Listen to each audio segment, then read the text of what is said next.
Hello and welcome to Gardening at 58 North. So in this video I'm going to be planting up my new tropical style bed. So this video is going to be over the course of several months. It's currently around the 20th of May. I'm going to be clearing this site ready for planting up the bed. But because I'm here in North Scotland, the weather can be quite cold even into June, so I need to wait really until the middle of June until I can put out the most tender of my plants. So that's why I'm starting the work now, and I'll be finishing it probably the middle of June. So this is the area where the new bed will be. There's a lot of shrubs that need taken out. There's several shrubs at the back there, an awful lot of shrubs on the right as well. The main area in the middle here used to be lawn, but I've covered it in black fabric to kill the lawn off. So I need to scrape off any moss that might be remaining, but most of the lawn should already be dead. And I'm also going to be redistributing the path. You can see currently it's towards the back there, but that just leaves a very thin bed. So what I'm going to do is I still need a path to get access to the greenhouse there. So I'm going to move it to, it's actually going to be around about here, and that gives me a really nice wide bed so I can put in lots of tropical style plants. I'm going to have things like banana trees, Canna Lilies, hardy gingers, and also a Trachycarpus palm as well probably. So it'll be quite a good mixture of plants. I'm going to go for my most tender plants in the one bed so that I can put all the protection into that one bed. If I had tender plants dotted around the garden, it would be more difficult to look after them. But if I have them all in this one bed, then I can just mulch the whole bed and keep it well insulated over winter and keep the roots protected. So I've now come around to the side, and this is just to give you a better view of the shrubs in this bed. At the moment, they're mostly wild or self-seeded plants, so there's a few things which are nice. So we have got some nice peony roses down here, and a few grape hyacinths, but generally it's mostly shrubby plants, so I'm getting rid of the vast majority of these. We've got a few self-seeded damson or plum trees, and there's also a self-seeded wild rose that needs taken out as well, and also quite a thicket of honeysuckle. I don't know if this is planted or self-seeded. There's a lot of wild honeysuckle in my area. I think this one is planted though, because the flowers are a bit more showy than the natural native one we have nearby. That's also coming out. Some of the plants I might keep, as I say, like the peony rose, but I'll just move to a different bed or move to my parents' garden. But the majority of this bed I'm just going to completely clear out today and get it ready, and then you'll see me later in the video getting with the soil ready, and then hopefully planting out later in the summer. So it's now a couple of weeks later, and unseasonably for Scotland we've had some really warm weather. It's been about 23-24 degrees most days, around 12 degrees at night, which for North Scotland is a little unusual, but what's made it most unusual is that it's been such a cold spring and then suddenly so hot, and it's caused a bit of suffering for some of the plants, so I'll show you that. So I've got most of the way with the shrubs. You can see most of them are taken out here. I'm going to leave these Aqualesia and the peony roses because they're quite nice. This might also move this rose, I'm not sure. I might keep it, might move it, I haven't decided yet. And then this area still needs a bit more digging out. You can still see there's quite a few plants still in there, like the coccineum, but that's almost cleared. The rest of the site is quite cleared. I've already removed the black fabric and moved off some of the old grass, so that's ready for digging. And on the left hand side here, you can see where I put the bamboo. That's the line where I think I'll take the bed to. So that's generally the size of it. It's a really big bed. It's going to be full of tropical plants. I need lots of compost. I've got some already, but I'll probably need a lot more than what I've already got. But I'm going to make a start today at least and get some more planted up. Towards the back it's already dug out nicely. I did put one plant in about a week or two ago, but I wasn't able to acclimatise to the outside environment because it was too big to take in and out of the house all the time, and I actually lost the top of it. It actually got snapped off in transport, and that's the tree Dahlia here. So the extremely high UV levels that we got, which again was a bit unseasonable for Scotland, bleached a lot of these leaves, and it's looking quite burnt because of that. But there's plenty of new growth coming on it, and this will come out quite soon with lots of new strong growth, especially now it's got more space for its roots. I would expect this to grow really fast in a few weeks time once it's recovered from that sun scorch, so that should do well. Now for the other plants, I did just put a zucchini down here and also just a cosmos, but most of it, as I say, hasn't been planted yet. I'll be planting that later this week now that the weather's warmed up. What I've got to plant out is the plants in the greenhouse. These are really, this is a good hardening off place for me. The greenhouse, as you can see, is a bit derelict. There's lots of panes of glass missing.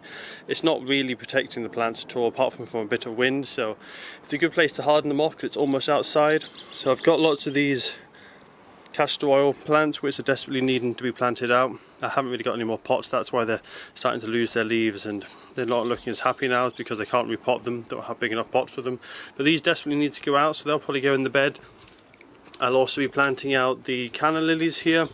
Most of the Canna Lilies didn't do too well this year, unfortunately, and some of them look like they might have Canna Lily virus. so I'm not sure how many of them I'll get planted, but I've at least got these two and this one as well, which is looking a bit healthier than the others.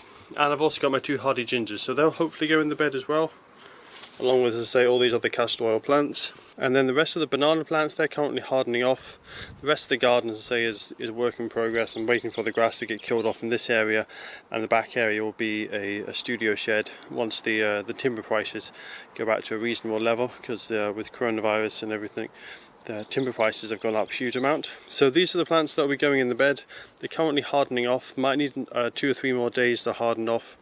I basically leave them outside when it's a cloudy day with not too much wind, and take them in if it's too sunny or too cold or too windy. But they're nearly hardened off now. They're looking pretty good. The 2 insettis, they're actually going at the front of the house. They won't be in this bed, but I'll be planting up my Musa basjoo, which is this one here, which is growing really nicely at the moment. I'll be also planting up my Insetti morellii, which again is putting on this lovely colour on its leaves. And then I've got this Musa Sikimensis, which has got a lot of damage on the lower leaves. The lower leaves, they weren't acclimatised to the high light level, so they've been burnt off. But the top leaves are looking quite healthy, a nice dark green colour. So this will be going out. And I've got another 3 Musa Sikimensis which I can also plant, but these haven't fully hardened off yet. These probably need a little bit longer, probably another week or 2 before they're fully hardened. And then I've also got a Trachycarpus palm, which I'd like to plant in this bed as well. So one of my biggest problems with this bed is going to be the soil. I've got really terrible soil in my garden. It's very dry. Mostly it's a sandy loam, but very low in organic matter. It doesn't hold the moisture at all. We've had some heavy rain a couple of days ago and the soil looks bone dry already, even though the weather isn't all that hot at the moment, even though it is warm for Scotland. So I really need to add a huge amount of compost to improve this soil. I have actually dug loads of compost into this bed and improved it, although you probably couldn't tell by looking at it with how dry it looks. I'll give you an example of what the soil is like. There's a couple of lumps on top of this, like that wasn't broken up and dug in with compost. You can see when there must be a decent amount of clay in some of the soil, because this is like a solid brick now, completely solid. But once you crumble it up, even though it is like a rock, it's very hard to crumble. Once you do crumble it, it just turns into dust. You can see there, it's just this dusty material. There's no organic matter at all. Really terrible soil. So a lot of this here, you can see this is a lot richer. This is the soil I've actually dug over. I put a lot of compost in it. It's really retaining the moisture a lot better now. So I need to do that with all the garden. Ideally a lot more compost than I can afford at the moment. What I'm going to do is just put in as much compost as I have the budget for, and then in the future I'll just keep top dressing it with mulches and compost and try and get the organic matter built up over the years. Ideally I get probably about 2 or 3 tons of compost, take it into this bed alone, but I just don't have the money at the moment for that amount of compost, so I'll just have to build up over the years. Ideally I would do it all at the beginning before I plant it up, because once the plants are in, it's hard to get the compost in.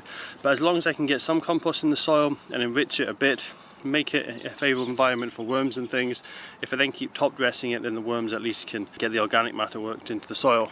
So it's very variable, this soil, as I say. You've got this section here with a bit more clay. It's almost like solid bricks that then turn to dust.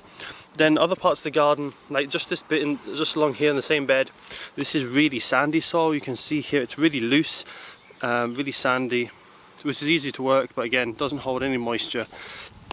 And then other parts of the garden, like this where the old lawn was, there's going to be a lot of rubbish and stones. You can see there's a lot of gravel here. That was just under the grass. I didn't know that was here, so I might have to pick some of the gravel if it's too big. Small bits of gravel shouldn't be a problem though. We've also got a lot of glass because there's a greenhouse nearby and there's a lot of panes of glass missing, so at some point these have shattered and there's glass all over the ground. Then I've also got stones as well, so you can see in this part of the lawn just stones sitting on the grass. That wouldn't have been visible where the grass was growing, but it's now visible because the grass has all died off. So I need to dig this over. It might be a little bit tricky because there's going to be a few roots in here still. It's not fully rotted away. I would have liked it to have a bit longer to rot away, but because I covered it over winter, we've only had really 2-3 weeks of good warm weather for the grass to rot away, so there's still going to be a lot of roots in there. The grass should be mostly dead though, so I'm not too worried about it coming back. I'm going to dig it all over, dig in compost. The roots should rot down and actually add to the organic matter, but what I will need to do is just keep an eye out for any grass that tries to regrow, make sure I kill that off. The only thing that probably will regrow is the clover. There's a few bits of clover here which are still looking a bit green, so I might pick out the worst of that just to stop it coming back. And then finally, the other problem with this soil is stones. It's absolutely full of stones. My part of the world, if you go down to the subsoil, it's just all hundreds of deposited stones and sand. It's all either glacial or coastal deposited sand and stones. And this, I just dug this small little square here, and this is all the stones that I got out from it. You can see it's absolutely, there's actually a lot more underneath the bag of compost, but absolutely full of stones. So that's another thing I'm going to have to do, is take a lot of the stones out. Stones don't hold any moisture or nutrients for the plant's roots, so if you have a lot of stones, it actually reduces your water holding capacity of the soil. It's okay if you have one or two smaller stones, but if you have lots of large stones, it's best to take them out, especially if you want to be digging over the plot, because when you're digging it over and you hit the stones, it makes it really difficult. So I'll need to get that out as well. So that's how the bed's looking at the moment. What I'll probably do is plant up this back section, maybe 1 or 2 bananas today, and then when I get more compost I can hopefully plant up some of the cannas and other plants later on.